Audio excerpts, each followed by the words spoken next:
45,77 juta yang bekerja. Dengan 7,28 juta menganggur, maka tingkat pengangguran terbuka Indonesia yang tadi Bapak Khatib sebutkan adalah 4,76 juta. Maaf, 4,76%. Karena inilah jumlah persentase tingkat pengangguran terbuka Indonesia.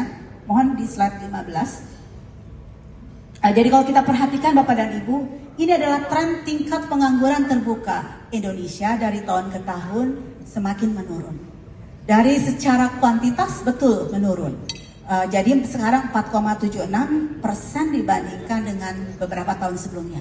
Namun Pak, yang mungkin perlu menjadi perhatian kita serius adalah kualitas dari mereka bekerja. Mengapa? Karena kualitasnya dari mereka bekerja di mana? Kemudian mereka itu apakah pekerja penuh atau dia setengah pengangguran atau dia memang pekerja paruh waktu. Nah ini yang mungkin saya akan coba balik lagi ke slide 12.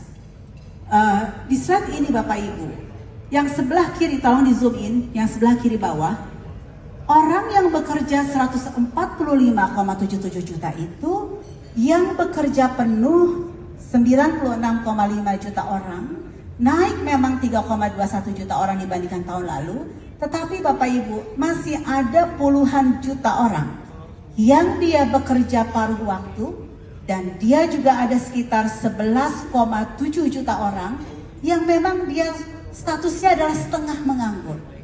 Apa Bapak Ibu definisi dari setengah menganggur? Setengah menganggur itu adalah orang yang bekerja kurang dari 35 jam per minggu, tetapi dia masih ingin mencari pekerjaan karena dia tidak puas dan dia tidak memang mau bekerja di bawah 35 jam. Itu yang setengah menganggur. Dan pekerja paruh waktu itu adalah sebesar 37,6 juta orang. Apa yang dimaksud paruh waktu? Dia bekerja di bawah 35 jam, tetapi memang pilihan dia bekerja itu di bawah 35 jam. Jadi artinya dia memilih untuk bekerja tidak terlalu penuh sehingga dia katakan paruh waktu. Titik berikutnya yang mungkin perlu kita perhatikan adalah di slide 17 Bapak Ibu. Kami ingin membedah di mana sebenarnya orang-orang yang menambah tadi lapangan pekerjaan itu bekerja di sektor mana? Bapak Ibu, dari kenaikan jumlah orang yang bekerja 3,6 juta tadi Pak, ada kenaikan pekerja yang diserap oleh lapangan pekerjaan itu 3,67. Di mana paling besar dia diserap? Ternyata Bapak dan Ibu, pertama, sektor yang paling banyak menyerap penambahan lapangan pekerjaan adalah sektor pertanian. Ini yang tadi disorot oleh Pak Khatib Basri bahwa sektor pertanian karakteristiknya adalah informal dan dia low wage atau upah rendah Pak. Status bekerja iya Pak, tetapi apakah dia berkualitas? Kita lihat dulu di mana dia itunya Pak. Kemudian yang kedua Pak, sektor kedua yang memang menyerap tenaga kerja setelah pertanian adalah perdagangan. Di situ perdagangan itu mix Pak. Ada yang formal, ada yang informal juga.